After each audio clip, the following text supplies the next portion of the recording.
ونسلم على رسوله الكريم. أما بعد فأعوذ بالله من الشيطان الرجيم. سبحان الله.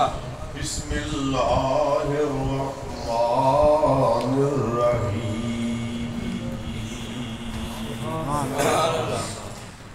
ولذكر الله أكبر. صدق الله مولانا العظيم.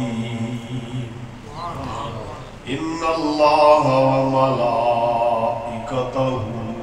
يصلون على النبي يا أيها الذين آمنوا صلوا عليه وسلموا تسليما.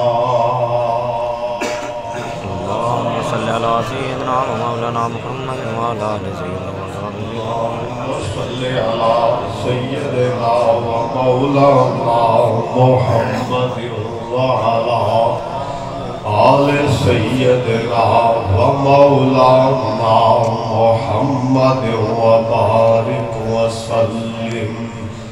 الصلاة والسلام عليك يا رسول الله وعلى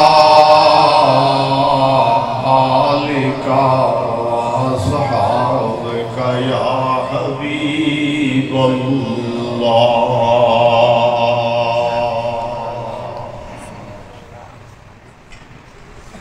مکرم محترم حضرت مولانا صاحبزادہ پیر محمد شہزاد احمد صاحب آستانہ عالیہ معراج شریف،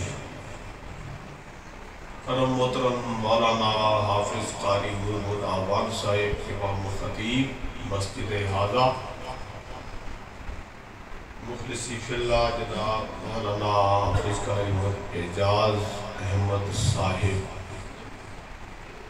رضوی عزیز القدر مولانا حافظ قاری عطا محمد صاحب، مولانا حافظ قاری محمد ذیشان مشتاق صاحب،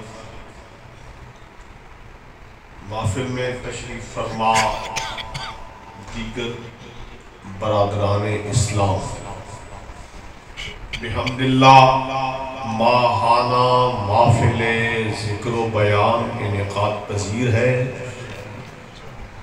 جو ہر مہینے کی اسلامی تاریخوں کے حساب سے اسلامی مہینے کے آخری بدھ منعقد ہوتی ہے، اور الحمدللہ یہ سلسلہ 19ویں سال میں جا رہا ہے۔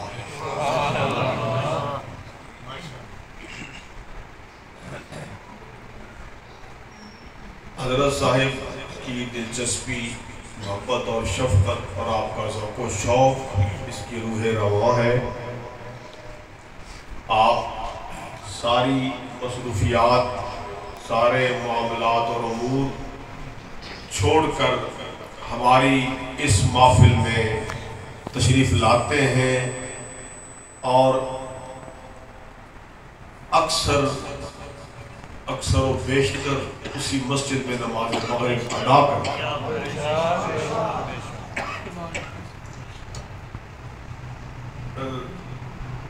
دیگر معاملین میں حاجی مشتاق احمد صاحب پوسٹر لگاتے ہیں۔ آپ محفل کے میری سے رابطہ کرتے ہیں تو جتنے بھی حضرات اس سلسلے سے وابستہ ہیں سب کے لیے میری بہت ساری دعائیں اور سب سے میرے لیے اپنے لیے دعا کی درخواست۔ اللہ ان سے اور مجھ سے یہ خدمت قبول فرمائے اور ہمیں اس خدمت سے محروم نہ فرمائے۔ احباب گرامی، یہ بنیادی طور پر محفل ذکر ہے اور جو تنظیم اہتمام کرتی ہے اس کا تعلق خانقاہ معلیٰ چشتیہ نظامیہ میرا شریف سے ہے۔ اللہ کا ذکر اور اللہ والوں کا ذکر ہمارا سب سے بڑا موضوع ہوتا ہے۔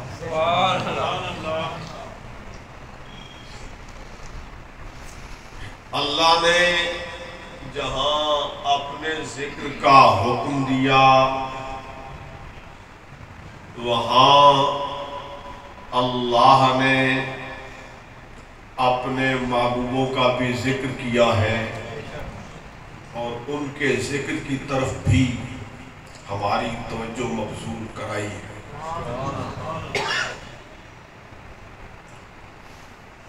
اس لیے ہم اللہ کا ذکر کرتے ہیں اور اللہ کے ذاکروں کی باتیں کرتے ہیں۔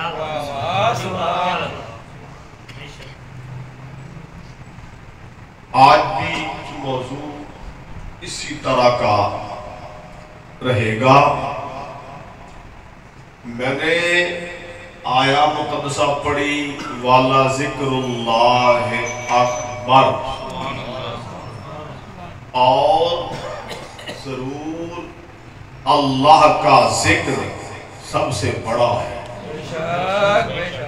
ہر شے سے بڑا، ہر شے سے بڑا تو کیوں نہ ہو سب سے بڑے کا جو ذکر ہے یہ کتنا بڑا ہے۔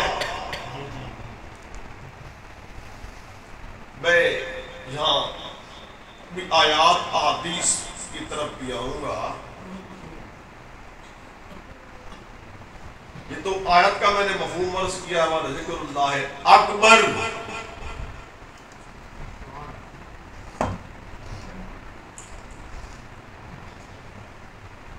مقصد احادیث مبارکہ ہمیں ذکر کی طرف راغب کرتی ہے۔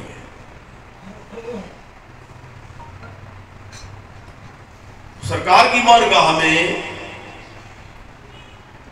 فقراء غرباء اور مساکین صحابہ آئے،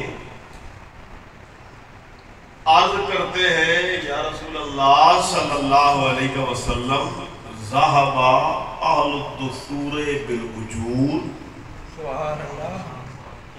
اگر دولت والے ثروت والے تو آگے نکل گئے،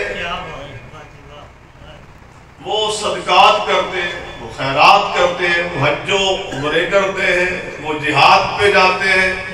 ہمارے پاس کچھ نہیں ہے کہ ہم راہ خدا میں خرچ کر سکیں، ہم حج کر سکیں، ہم جہادوں پہ جا سکیں۔ ہمارے پاس نہ سواریاں، نہ ہمارے پاس زریں، نہ ہمارے پاس تلواریں، ہم کیا کریں؟ تو دولت والے تو بہت آگے نکل گئے، ہم تو رہ گئے پیچھے۔ تو فرمایا کیا تمہیں نہیں معلوم کہ ہر جو تسبیح ہے تم سبحان اللہ کہو، تم الحمدللہ کہو، تم اللہ اکبر کہو، تم لا الہ الا اللہ کہو، تو تم اتنے آگے نکل جاؤ گے، جو تم سے آگے ہیں ان سے جا ملو گے اور کوئی تم سے نہ مل سکے گا۔ اپنی سرکار نے ضعیفوں غریبوں کو محروم نہیں چھوڑا۔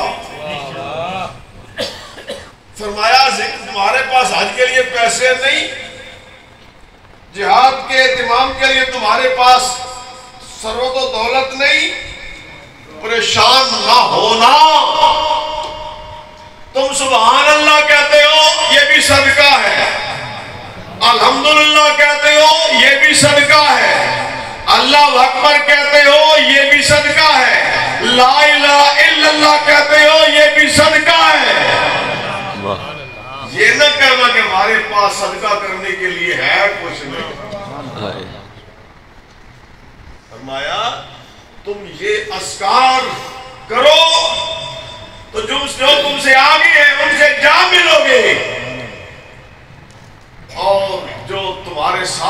سے آگے نکل جاؤ گے اور کوئی پیچھے آنے والا تم سے مل نہ سکے گا۔ تو اللہ تبارک و تعالیٰ کے اسماء مبارکہ کا ورد ذکر اتنی اہمیت اور فضیلت رکھتا ہے۔ پھر صحابہ نے عرض کیا، یا رسول اللہ صلی اللہ تعالیٰ علیہ وسلم، تو وہ جن کے پاس دولت ہے یہ ذکر تو وہ بھی کرتے کریں گے، تو فرمایا جنہیں اللہ آگے لے جائے انہیں کون پیچھے لا سکتا ہے؟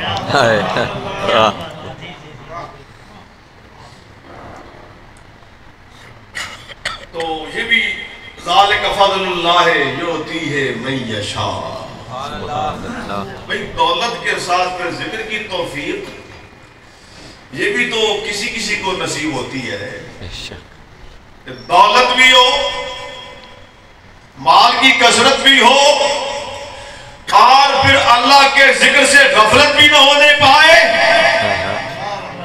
اللہ کا خصوصی فضل ہے جس کو نصیب ہو جائے۔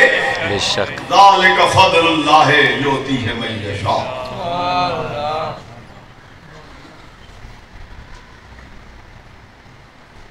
ایک بزرگ ہے حضرت ابراہیم بن علی بن عمر المدبولی الانصاری، سبحان اللہ، انصار قبیلے سے تعلق، بہت بڑے صوفی اور ولی۔ علامہ یوسف بن اسماعیل نبہانی رحمۃ اللہ علیہ نے جامع کرامات اولیاء میں ان کا ذکر کیا ہے اور ان کی کچھ باتیں بیان فرمائی ہیں۔ فرماتے وہ چھوٹے سے بچے تھے نا، ابراہیم بن علی بن عمر المدبولی رحمۃ اللہ، چھوٹے سے بچے تھے تو انہیں خواب میں نبی کریم صلی اللہ علیہ وآلہ وسلم کا دیدار نصیب ہوتا تھا۔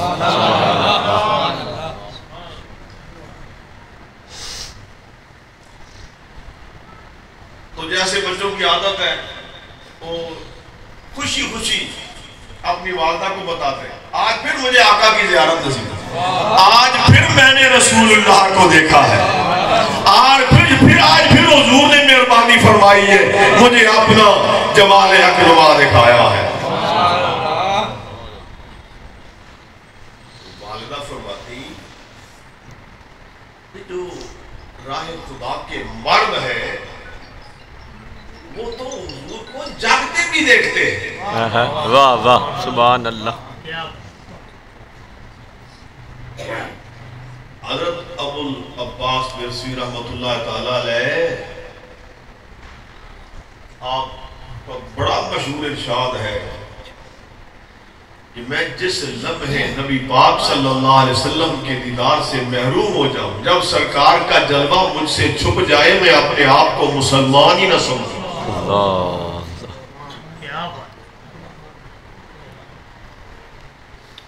والدہ فرماتی مردان خدا کا تو یہ کمال ہے وہ سرکار کو جاگتے میں بھی دیکھتے ہیں۔ نعرہ تکبیر، اللہ نعرہ رسالت، یا رسول اللہ، نعرہ رسالت، یا رسول اللہ، نعرہ توحید، حق جایا، نعرہ غوثیہ، یا رسول اللہ،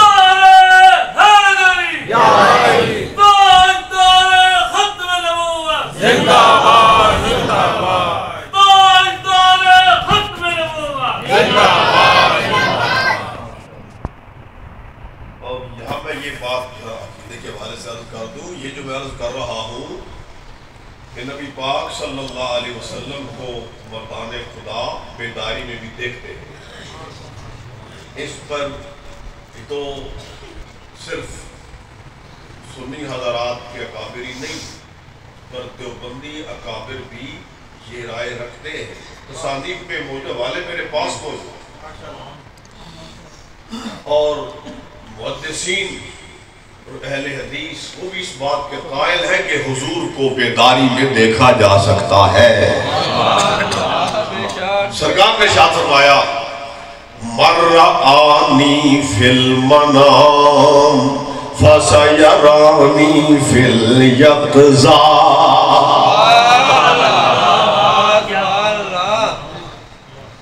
یہ ترمذی میں حدیث پاک ہے، شمائل ترمذی میں آئی ہے. شمائل ترمذی کا اردو میں ترجمہ اور اس کی شرح کی ہے یہ دیوبندی تبلیغی جماعت والے مولانا زکریا صاحب ہیں.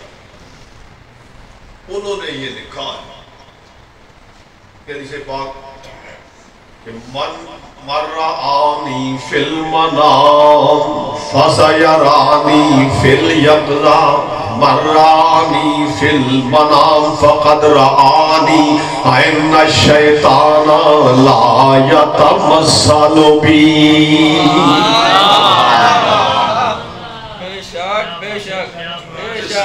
جس نے مجھے دیکھا سرکار جس نے مجھے دیکھا اس نے مجھی کو دیکھا. من رآنی فقد رآنی جس نے مجھے خواب میں دیکھا اس نے مجھی کو دیکھا. سبحان اللہ سبحان اللہ. کہ شیطان میری صورت میں آ نہیں سکتا. زکریا صاحب نے اس پر جو باس لکھی ہے نشان زدہ صفحے ڈھونڈنے نہیں پڑیں گے میرے پاس تشریف لائے تو آپ میں نے ہنٹ کر کے رکھے ہوئے. وہ کہتے ہیں کہ سوال اٹھتا ہے کہ ایک وقت میں تو سرکار کو کتنے ہی بندے خواب میں دیکھ رہے ہیں. اتنی بڑی دنیا ہے. ایک وقت میں کتنے ہی لوگ حضور کو خواب میں دیکھ رہے ہیں تو سبھی حضور کو دیکھ رہے ہیں. یہ کیسے ہو سکتا ہے؟ یہ سوال کہا یہ کوئی مشکل نہیں, یہ کوئی مسئلہ ہی کوئی نہیں. کہا سورج ایک چوتھے آسمان پر تو جیسے سورج کو سارے زمین والے دیکھ رہے ہیں ایسے اس آفتاب نبوت کو سارے جہان والے بھی دیکھ سکتے ہیں. سبحان اللہ. واہ اللہ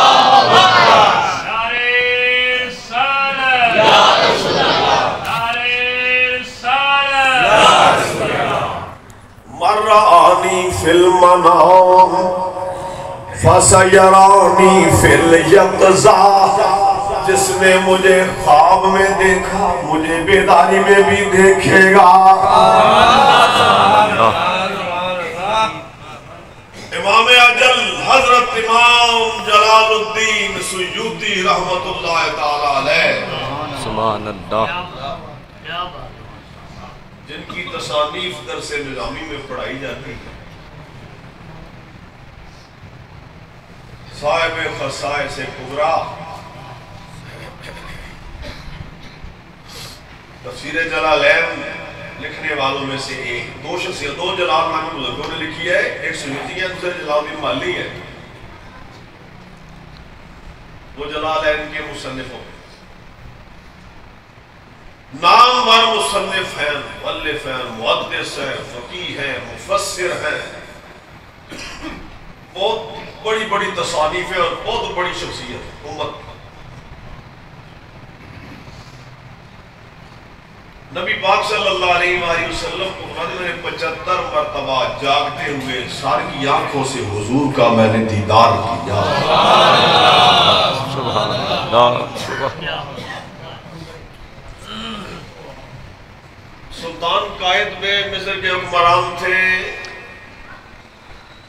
گنبد خضراء شریف کو تعمیر کرایا. سلطان قائد کوئی سائل آیا علامہ سیوطی رحمہ اللہ کے پاس کہ میرا ایک کام ہے سلطان کے ساتھ, آپ میرے ساتھ چلیں میری جان کے سفارش میں. دھیان بہت بڑے دھیان والی بات ہے, بہت توجہ والی بات ہے.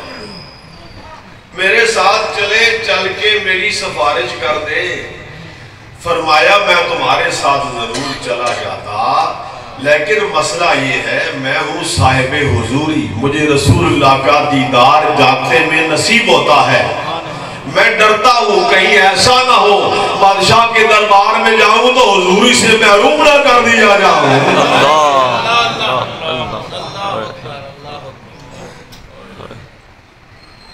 اب بادشاہوں کے، حکمرانوں کے، امیروں مشیروں کے قصیدے گانے والے سوچے ذرا، وہ اتنا نیکو پر صاف حکمران تھا، اس کے پاس بھی صاحب حضوری جانے سے ڈرتے ہیں۔ اور اس قدر تو جو بند کے مشہور و معروف محدث شیخ الحدیث انور شاہ صاحب کشمیری نے بھی لکھا ہے کہ 22 مرتبہ السیوطی نے جا کے حضور کو دیکھا، اتنا دور نہیں، سبحان اللہ، ہاں ان کا ایک بار بھی دیکھنا مان لے، معلوم ہوا اہل علم کے نزدیک یہ بات مسلمات میں سے ہے کہ نبی پاک صلی اللہ علیہ وسلم کو جانتے میں بھی بندہ دیکھ سکتا ہے۔ سبحان اللہ، بے شک بے شک۔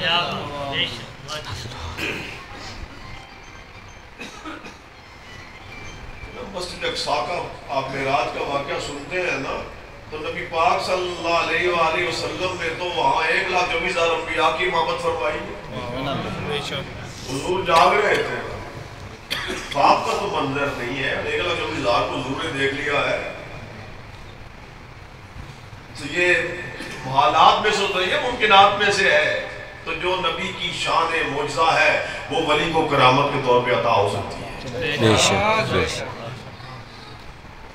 جی تو میں نے جو بات شروع کی تھی بحث کر رہا ہوں، حضرت ابراہیم بن علی بن عمر رحمت اللہ تعالیٰ علیہ سرکار کو چھوٹی عمر میں بچے خواب میں دیکھتے ہیں، والدہ کو بتاتے، والدہ کہتی ہے یہ کیا کمال تو یہ ہے کہ اللہ کے راستے کے جو مرد ہیں وہ تو رسول اللہ کو جاگتے ہوئے بھی دیکھتے ہیں۔ یہ تڑپ پیدا ہو گئی کہ حضور مجھ پہ کب مہربانی فرمائیں گے اور مجھے بیداری میں اپنا دیدار عطا فرمائیں گے۔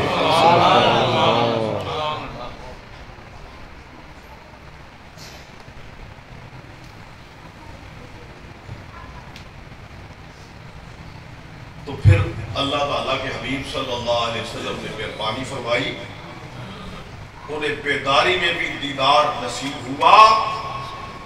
پھر والدہ کو یہ خوشخبری سنائی، آج تو مجھے اپنے آقا کا دیدار بیداری میں بھی نصیب ہوا ہے۔ والدہ نے فرمایا اب تم میں مردانگی آ گئی ہے، اب تمہارا شمار مردان خدا میں ہونے لگا ہے۔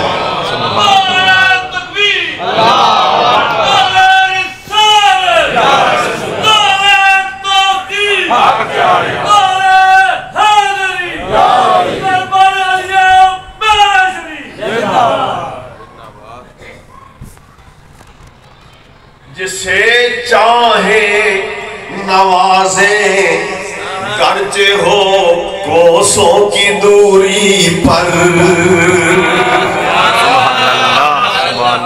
جسے چاہے نوازے گرچہ ہو کوسوں کی دوری پر، جسے چاہے میرے سرکار قدموں میں بلا دے۔ سبحان اللہ سبحان اللہ سبحان اللہ، واہ واہ۔ جسے چاہے میرے سرکار قدموں میں بلاتے ہیں۔ سبحان اللہ۔ نبی پاک صلی اللہ علیہ وسلم کو اللہ نے مختار کل بنایا، اور یہ تمام مقابر امت کا یہ عقیدہ ہے، نبی پاک صلی اللہ علیہ وسلم زندہ ہے، اپنے غلاموں کے اعمال سے باخبر ہے، اپنے غلاموں کو اپنا دیدار بھی عطا فرماتے ہیں، خواب میں بھی اور بیداری میں بھی عطا فرماتے ہیں۔ سبحان اللہ سبحان اللہ۔ اور جن کے علم پر امت نے اعتماد کیا وہ اکابر ایسی باتیں بیان کرتے ہیں۔ اگر کوئی ان پڑھ ہے، کوئی جاہل ہے، تو ماڑا چنگا ایف بی اے کر لیا کہ وہ سمجھتا ہے کہ وہ رسول اللہ کی صفات کے بارے میں بات کر سکتا ہے۔ اپنا ہی تجھے نہیں پتا، مجھے اپنا ہی نہیں پتا، رسول اللہ کے بارے میں بات کرتا ہے۔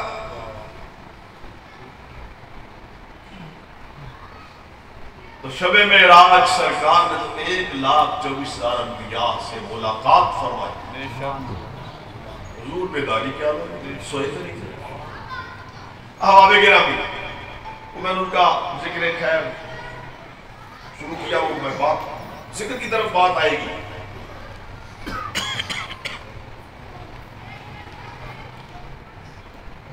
وہ فرماتے ہیں اسی کتاب میں علامہ نبھانی رحمۃ اللہ علیہ لکھتے ہیں کہ وہ حضرت ابراہیم بن علی بن عمر وہ تشریف رکھتے تھے، ایک بندہ پرواز کرتا ہوا آیا، تو تتبع اولیاء کا بھی مسئلہ ہے، سیوطی نے پورا رسالہ اس پہ لکھا ہے، اولیاء پرواز کرتا، تتبع اولیاء کا مسئلہ۔ وہ آیا خدمت میں اور بیٹھ کے لگا بڑے بڑے دعوے کرنے، بہت وجہ سننے والی بات، ذکر کا آپ مقام دیکھیں گا۔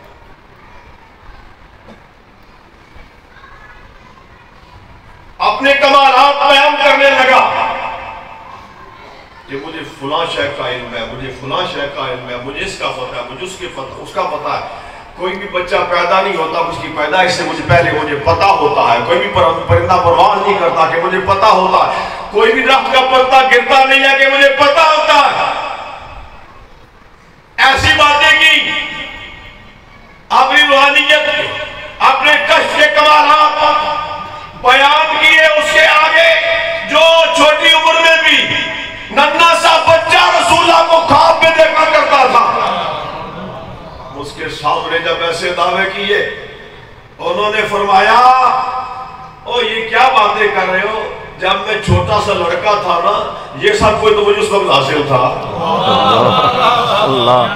اور میں نے اس کو کوئی اہمیت نہیں دی، میں نے اپنا دل اللہ کی طرف مائل کیے رکھا، میں نے تو اپنے من میں رب کے سوا کسی شے کو بسنے نہیں دیا۔ سبحان اللہ، سبحان اللہ، واہ واہ واہ۔ فرمایا کہ کوئی بندہ یہ سب کچھ جانے، کسی بھی بندے کا اس سب پر اطلاع حاصل کر لینا، یہ سارے کمالات اس کو حاصل ہو جائیں، کشف کی اتنی طاقت کہ دنیا میں جو کچھ ہو رہا وہ سب جان لے، بندے کا ایک انا قال الرجل سبحان اللہ مرتا واحدہ افضل من اطلاعی علی ملکوت السماوات والارض۔ واہ واہ، سبحان اللہ، سبحان اللہ۔ بندے کا ایک مرتبہ سبحان اللہ کہنا ارض و سماوات کو جاننے سے بہتر اور افضل ہے۔ سبحان اللہ، سبحان اللہ، سبحان اللہ۔ اب آپ کہیں گے ایک بار سبحان اللہ کہنا، تو کتنی بار کہتے ہیں؟ تو کہتے رہے بے شک، اور کہیں کثرت کریں، لیکن وہ کسی نے حضرت غوث پاک سے پوچھا تھا کہ اسم اعظم کون سا ہے، اسم اعظم کون سا ہے؟ فرمایا اسم اعظم تو اللہ ہی ہے، لیکن کب؟ جب اللہ زبان سے کہو اور دل میں اللہ کے سوا کچھ نہ ہو تو پھر یہی اسم اعظم ہے۔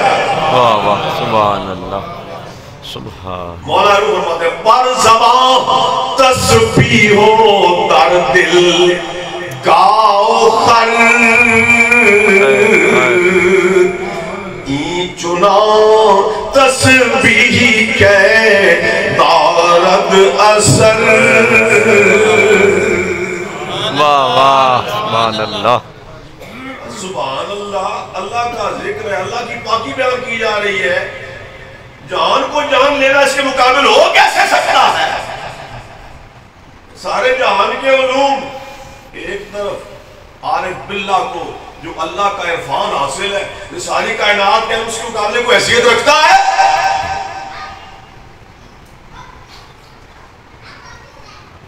یہ کچھ نہیں، سبحان اللہ محبت سے کہنا، درد سے کہنا، ذوق سے کہنا، خلوص سے کہنا، ارض و سماوات کے مکاشفے سے بڑھ کر۔ جو میں نے پیچھے مضمون شروع کیا تھا، وہ ایک بات جلدی سنا کے، کیونکہ مجھے آج نماز پڑھا کر اپنی مسجد میں 7:15 پہنچنا ہے، تو میں آپ کو اختصار سے سنا کے مجھے جانا ہے، میں کوئی مجبوری ہے کہ میں نے عرض کیا کہ یہ انبیاء علیہ السلام کو حضور نے بیداری میں دیکھا، اور ان کو انبیاء کو دیکھا جا سکتا ہے اس کے حوالے سے۔ ادھر حضرت صاحب تشریف لائے تھے، سید معارف شاہ صاحب، انہوں نے کتاب کا حوالہ دیا تھا صفت الصفوہ امام ابن جوزی کی، کہ وہ پہلے تلبیس ابلیس لکھی، پھر غوث پاک کی بارگاہ میں حاضر ہوئے تو اس میں صوفیہ پر تان کیا تھا، پھر اس کتاب کا جواب خود ہی لکھا صفت الصفوہ۔ اگر آپ لوگوں کے ذہن میں وہ بات ہے تو جب حضرت صاحب بیان کر رہے تھے تو اس وقت صفت الصفوہ میری جیب میں ماشاءاللہ ماشاءاللہ۔ صفت الصفوہ میں ایک بات لکھی، میں وہ سنا کے بات ختم کرتا ہوں۔